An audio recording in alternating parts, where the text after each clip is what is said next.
Well, for more, we can speak to Dr. H.A. Hellyer, a senior fellow in geopolitics, joining us on the line. Hello to you, and welcome to Paris Direct. I just want to begin. It's been a dramatic week for so many different reasons. What did you make of all the developments we saw? I mean, it's been a very hectic week in that regard, of course. You've seen different parts of the West come out quite strongly and criticize Israel for its policies in Gaza. I think that we need to keep our eye on the ball here. The amount of famine and starvation that is really at a risk for pretty much everybody in Gaza remains to be the case. The amount of aid that has finally been let through is really minuscule. It's a tiny percentage of what is actually needed on a quote unquote on a good day. Okay, and this is not a good day. This is the Gaza Strip after 19, 20 months almost of an incredibly brutal war, and we need to be very much aware that this situation has persisted for more than a year and a half. Without the requisite, not simply condemnation, but change of policy that would be required in order to make sure that we don't see yet more catastrophe and disaster on the ground there. Yeah, and Israel keen to point out that 100 aid trucks have made it through. As you say, that's not nearly. Yeah, and it's not just you saying it, it's the UN saying that, it's a lot of activists on the ground. Any idea how much more aid would be needed to make a change, a real significant change there in Gaza? Well, look, aid, when it comes to Gaza, the Strip needs to be flooded with aid.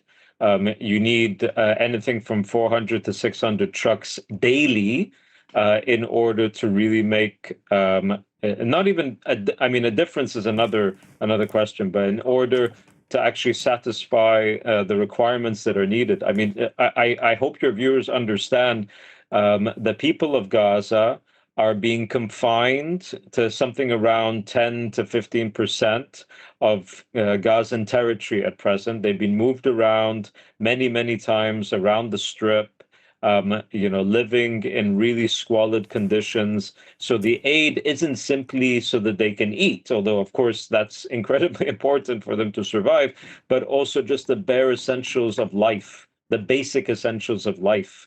We're not talking about even, providing for proper conditions, in terms of hospitals and schools and things like that, but simply so that they can survive. So we're talking hundreds of trucks on a daily basis, and an effort to engage in proper reconstruction of the Strip. And unfortunately, what we've seen consistently is an insistence from the Israelis that the war will not end until the quote unquote Riviera plan is put into effect, which calls for the moving of Palestinians out of Gaza. Okay, so what we've heard for many months is, all of this redirection and misdirection from Tel Aviv about, well, if Hamas would do this or Hamas would do that. Now they've made it really clear, even if every single hostage were released today, the war would not end. Yeah, and you mentioned earlier the shifting of positions within the West. This possibly leading to some isolation for the Israeli prime minister. What should we make of the comments we've heard out of the U.S., out of Germany, out of France? Not of the U.S., but more out of the U.K. than the U.S., that's for sure. And what we should make of it is that I think that the images that have come on television screens and the warnings from particularly the UN about the levels of risk for the entirety of the population in Gaza have really pushed people to call upon their elected representatives to do something. And I should point out that they're not doing anything just as of yet. There's some very strong statements.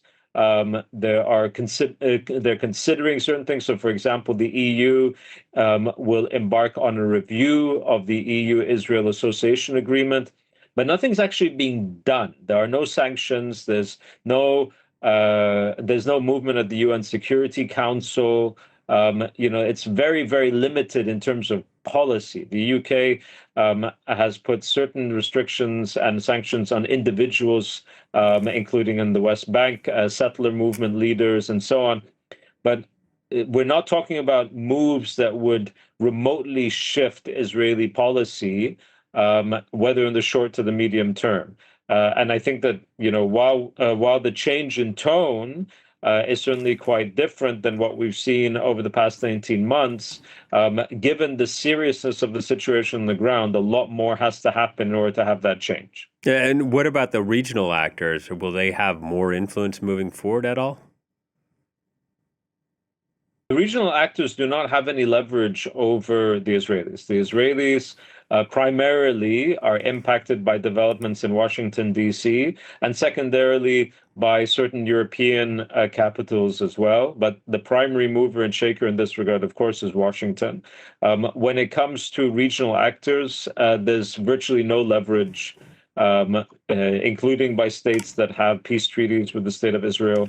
There's no leverage because the Israelis have made it very clear they're not interested in listening to anybody outside of Washington and to some extent outside of Europe. But even on the European level, you saw that when the French, when the Brits came out and had this, frankly, a very measured critique of what was going on the ground. Israeli officials respond with criticisms around, you should think about your own record in the Second World War. Now with this killing in Washington, D.C.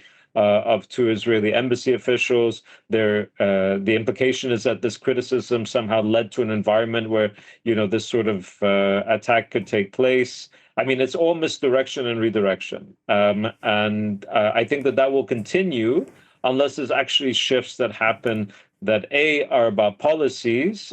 This comes in terms of the European partners, but then from the U.S. in terms of actually public condemnation. That I think would make a difference on the ground. H.A., thank you so much for your time. Dr. H.A. Hellyer joining us there. Thank you. Thank you.